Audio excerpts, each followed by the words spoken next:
I wanted to come to you and give you a couple of thoughts that I had about Grandma and some of the things I wanted to say this day.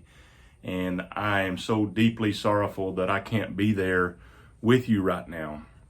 And but I'm so thankful for all those that are and have been a part of this time I'm very thankful, and I don't want to focus on the things that we don't understand today, but I would like us to focus our minds on some of the things that we can understand, some of the things that God reminds us of in His Word as we remember and think about the life of Lacresha Phillips, my grandmother, and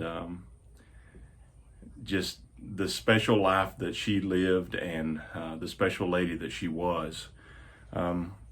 One of the first things I want to mention, and this has been lived out, and this has truly happened right before our eyes, and I want to honor my mother for the care that she's given my grandmother, and I am so thankful, and she's been such an example, just as my grandmother was for my great-grandmother. And we see such a quality there that's mentioned, that God mentions in His Word. In the book of 1 Timothy chapter 5, beginning in verse 3, it says, "Honor widows who are really widows.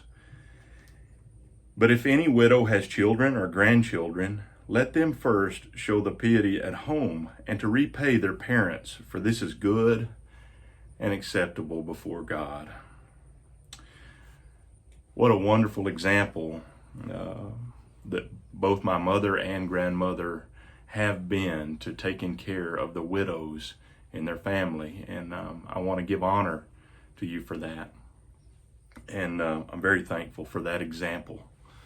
One of the things that I wanted to mention so many times, the quality that comes to mind with Grandma, and the example that I've seen her whole life, is something that's kind of lost in our society, and that's contentment. My grandmother was one of the most content people that I've ever known, and I want each one of us to strive to be more content with what we've been dealt in life, whether it be adversity or success or hardships or sufferings. We must be content. I'm struggling with that today because I'm not content with being here. I want to be there, but that's okay. Thought about the example that Paul gives us in the book of Philippians, beginning in verse 10 of chapter 4 of the book of Philippians. Paul says, "But I rejoiced in the Lord greatly, that now at the last your care for me has flourished again, though you surely did care, but you lacked opportunity. Not that I speak in regard to need, for I have learned in whatever state I am to be content." You see, Paul led a very tough life when he became a disciple of Christ and became an apostle. He was met with much adversity. He was beaten many times. He was in prison. He had afflictions that we don't even understand or fully know about. And my grandmother suffered much, and she had many afflictions that probably most won't ever understand or know about. And yet, she persevered with contentment. And it's such a wonderful thing. Paul goes on to say, "I know how to be abased. I know how to abound. Everywhere and in all things I have learned to be full and to be hungry, both to abound and to suffer need. I can do all things through Christ who strengthens me." I hope today you'll lean on Christ for your strength and on throughout the rest of your life. And I'm so thankful for Paul's example of contentment through adversity. I'm also thankful for my grandmother's contentment through adversity. That's not all the Bible has to say about contentment. 1 Timothy 6 also gives us another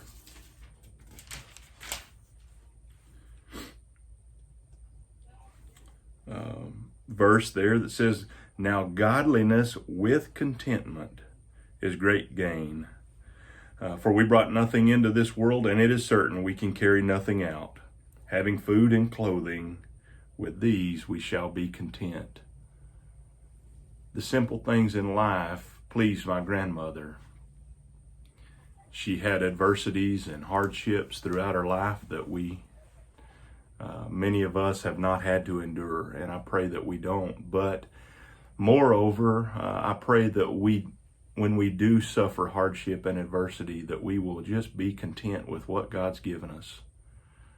I'm so thankful for her example of contentment, and I hope each one of you, whoever this reaches, has experienced that same level of contentment and seen that in someone around you. I hope if you knew my grandmother, you knew that she was a content lady. And I'm so thankful for that. I'd like to end this little video in Romans 12. Romans 12, beginning in verse 9, says, "Let love be without hypocrisy. Abhor that which is evil. Cling to that which is good. Be kindly affectionate to one another with brotherly love.